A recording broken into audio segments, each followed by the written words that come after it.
Good morning. You're watching the news right here on CNN News 18. As Aisha said, my name is Toya. Thank you for joining us over the next 1 hour. This is the Breaking News Show, and we're going to be walking you through breaking news stories that are coming into us as we speak from across the country. Our first story regards the new and controversial film Kerala Story, and an update we're getting right now as makers of the film have moved the Supreme Court asking the removal of the ban on the film in West Bengal. You remember, this is news that we shared with you yesterday, that the West Bengal Chief Minister Mamata Banerjee had ordered a ban on the film in the state of West Bengal. Now, the makers of the film have also asked the Tamil Nadu government to provide security to theatres to screen the movie, because you remember just a few days ago in Tamil Nadu also, the Tamil Nadu Theatre and Multiplex Owners Association withdrew the film from multiplexes. And in that case, the BJP had alleged the hand of the DMK government. The DMK is the government that is in power in Tamil Nadu. So as you can see here, opposition governments across the country first criticizing the film and then in some cases taking action against the film itself. In this case, yesterday you had the West Bengal Chief Minister say that there may be a law and order situation in the state if the film was screened. Now, my colleague Arun Dhanta is with us right now to bring us more context. Arun, we know the film was helmed by director Sudipto Sen. Is he one of the people? Is it also the producers? Who is the group of people that has decided to take the film to the Supreme Court once again? Because we know earlier when this issue came up in front of the Supreme Court, they in fact referred it to the Kerala High Court, which had refused to stay the film. Now it seems another chapter in this same story. Bring us context, please.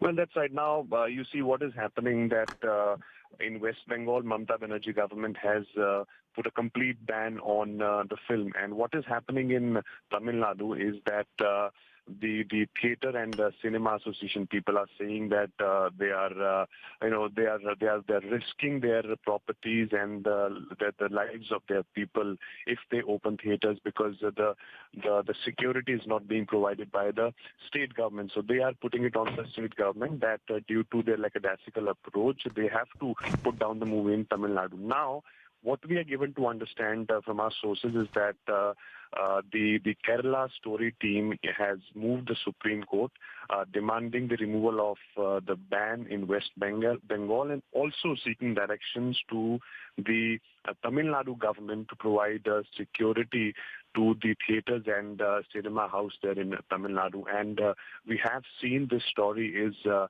picking up in past couple of days. On one hand, we have BJP-ruled states who are making this movie a tax-free movie in their states. And in fact, some of the top leaders of BJP are endorsing this movie. In fact, BJP chief JP Nadda had watched this movie in Karnataka a few days back. In fact, Union Information and Broadcasting Minister Anurag Thakur had also watched this movie yesterday. And we are also told that Union Minister Smriti Irani is also planning to watch this movie today. So at this juncture, we are seeing that the states like West Bengal, they are saying that this movie is completely based on the agenda of BJP and RSS. And on similar lines, Kerala has also reacted to this movie. But if you go by the arguments of BJP, they are saying that this is the reality which is happening in Karnataka, and therefore just to create the awareness among the masses, especially amongst the girls who are being lured, by the ISS or other terror organization,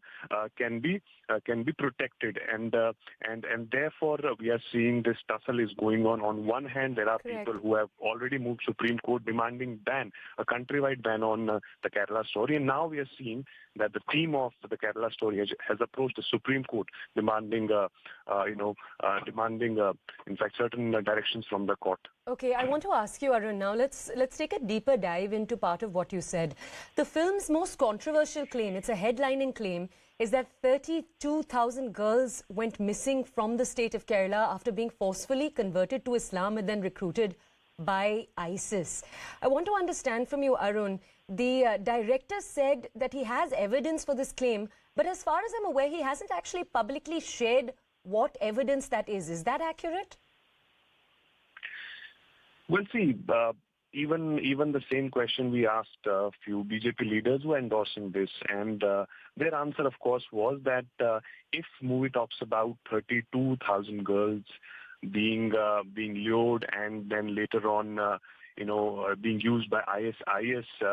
That is not the question. The question is, even if the number is 30,000, even if the number is not 32,000, which director or producer is claiming, even the number is lesser, still these things are prevalent. These things are happening where girls are being lured, and therefore awareness is something which is very, very Correct. important. Arun,